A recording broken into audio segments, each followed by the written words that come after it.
Assalamualaikum warahmatullahi wabarakatuh. Kami dari kelompok 5B Indralaya yang beranggotakan Saya Adi Hermawan. Saya Via Aprilia. Saya Jihan Audira. saya Devi Dwi Agustin. Adapun materi yang akan kami bahas pada pertemuan kali ini mengenai karbohidrat.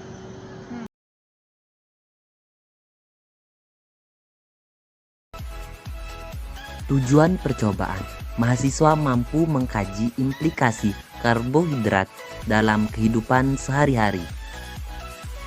Karbohidrat adalah polihidroksil aldehida dan polihidroksil keton atau zat-zat yang bila dihidrolisis akan menghasilkan derivat senyawa-senyawa tersebut.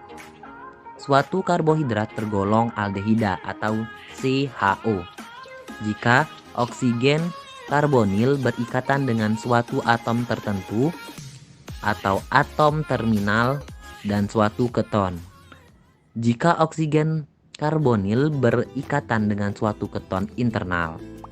Pada umumnya, karbohidrat merupakan zat padat berwarna putih yang sukar larut dalam pelarut organik, tetapi larut dalam air, kecuali beberapa sakarida.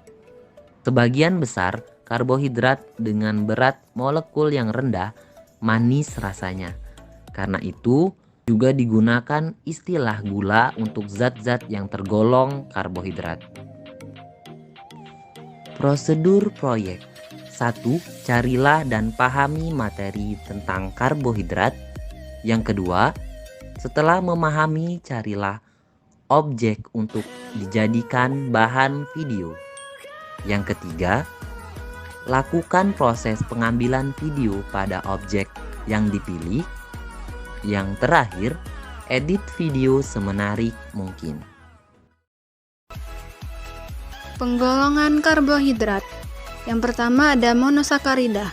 Monosakarida atau gula sederhana terdiri dari hanya satu unit polihidroksi, aldehida atau keton. Monosakarida yang paling banyak di alam adalah D-glukosa 6 karbon. Terdapat dua golongan monosakarida yaitu aldosa dan ketosa. Monosakarida tidak berwarna. Monosakarida merupakan kristal padat yang bebas larut di dalam air, tetapi tidak larut dalam pelarut nonpolar.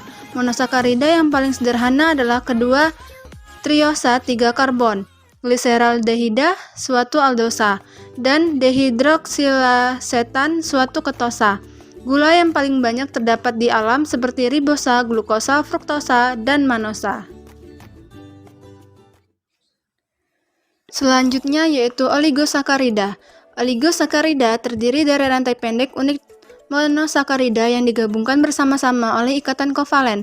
Di antaranya yang paling sederhana adalah disakarida yang mempunyai 2 unit monosakarida. Disakarida juga banyak terdapat di alam. Yang paling umum adalah sukrosa, laktosa, dan maltosa. Maltosa disakarida yang paling sederhana mengandung 2 residu D-glukosa yang dihubungkan oleh suatu ikatan glikosida di antara atom karbon 1, karbon anomer dari residu glukosa yang pertama dan atom karbon 4 dari glukosa yang kedua. Senyawa disakarida laktosa yang menghasilkan D-galaktosa dan D-glukosa pada hidrolisis hanya terdapat pada susu. Selanjutnya ada polisakarida, terdiri dari rantai panjang yang mempunyai ratusan atau ribuan unit monosakarida. Kebanyakan karbohidrat yang ditemukan di alam terdapat sebagai polisakarida dengan berat molekul yang tinggi. Secara nomenklatur, polisakarida dibagi menjadi 2, yaitu homopolisakarida dan heteropolisakarida. Polisakarida yang berfungsi sebagai bahan makanan cadangan yaitu pati dan glikogen, sedangkan pembentuk struktur molekul yaitu kitin dan selulosa.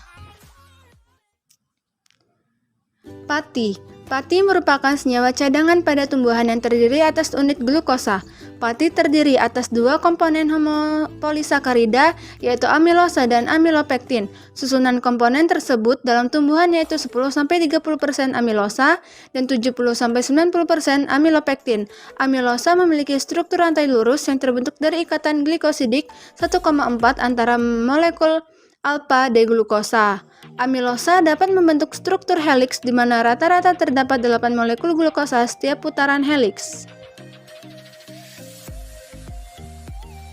Glikogen. Glikogen merupakan jenis polisakarida yang berfungsi sebagai cadangan makanan pada hewan. Komposisi glikogen dalam liver adalah 10%, sedangkan dalam otot 1-2%. Struktur glikon sama dengan amilopektin tetapi memiliki 8-12 cincin residu pada cabang yang terikat pada 1,6. Analisis dengan larutan iodin akan memberikan perubahan warna merah violet. Selulosa. Selulosa merupakan homopolisakarida yang terdiri atas 100-1000 unit beta-D-glukosa. Proses polimerisasi melalui proses kondensasi dengan ikatan glikosidik 1,4 antara molekul glukosa. Pada dinding sel tanaman, fibril selulosa membentuk rantai paralel yang saling bersilangan antara layer. Fibril tersebut juga membentuk matriks dengan hemiselulosa, pektin, dan ekstensin. Rantai paralel selulosa pembentuk mikrofibril memiliki ikatan hidrogen antara rantai. Fungsi karbohidrat sebagai sumber energi. Fungsi utama karbohidrat adalah menyediakan energi bagi tubuh. Karbohidrat merupakan sumber utama energi. Pemberi rasa manis pada makanan. Karbohidrat memberi rasa manis pada makanan, khususnya mono dan disakarida. Menghemat protein. Bila karbohidrat makanan tidak mencukupi, maka protein akan digunakan untuk memenuhi kebutuhan energi dengan mengalahkan fungsi utamanya yaitu sebagai pembangun. Pengatur metabolisme lemak.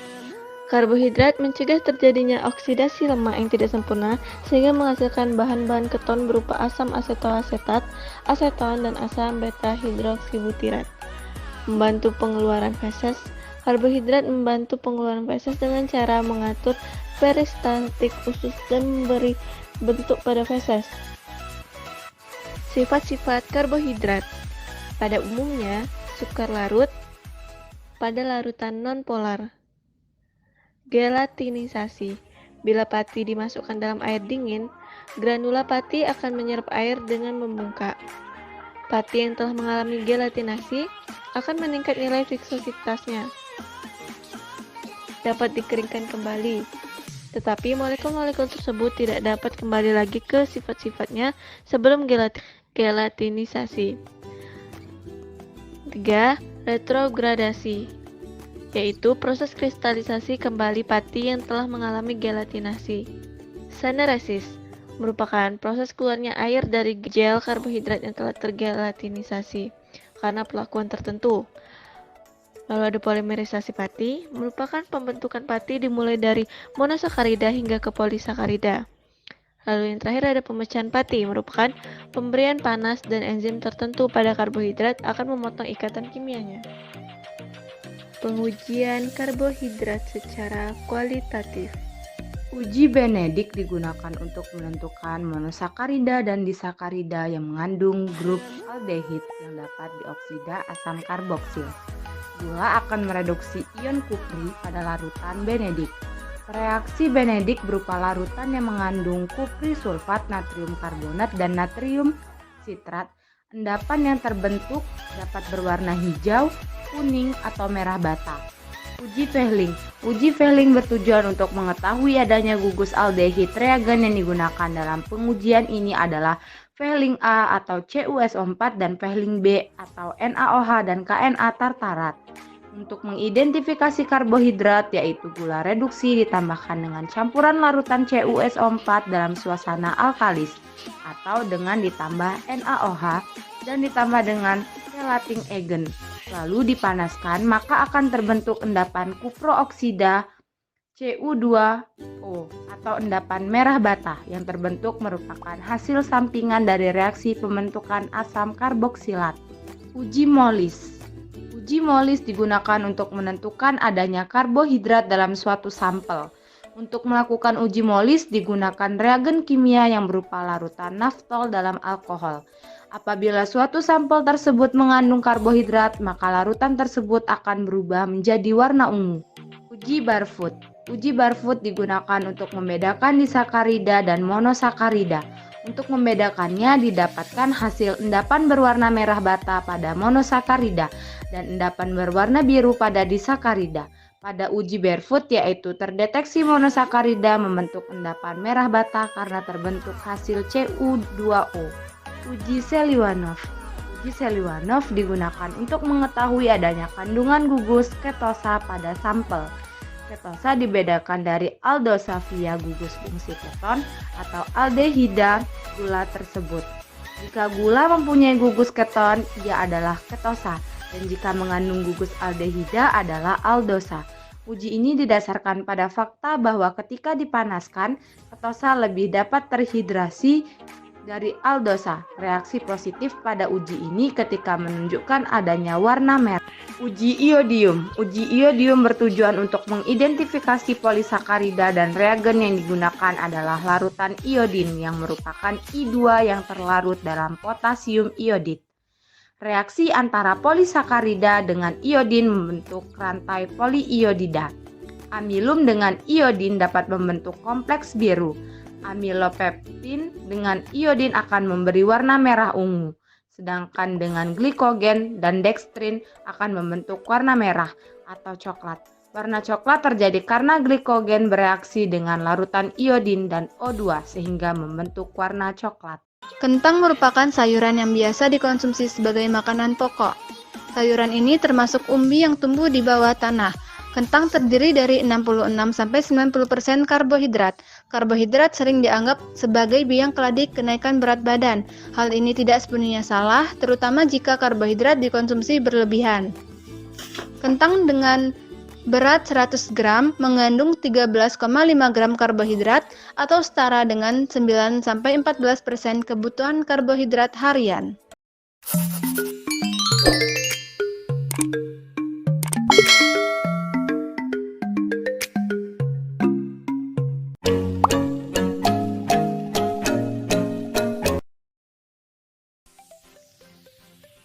Cuci dan kupas kentang sebanyak 400 gram. Kemudian kentang dipotong kecil-kecil. Kemudian masukkan minyak ke dalam wajan.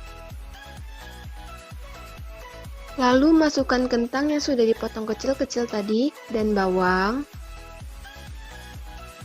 Tunggu sampai warnanya menguning. Setelah ditiriskan, lalu digeprek sampai menjadi seperti ini. Iris daun seledri. Kemudian masukkan ke dalam adonan kentang tadi. Masukkan lada. Masukkan penyedap rasa, masukkan garam. Selanjutnya pecahkan 1 butir telur. Diaduk hingga merata.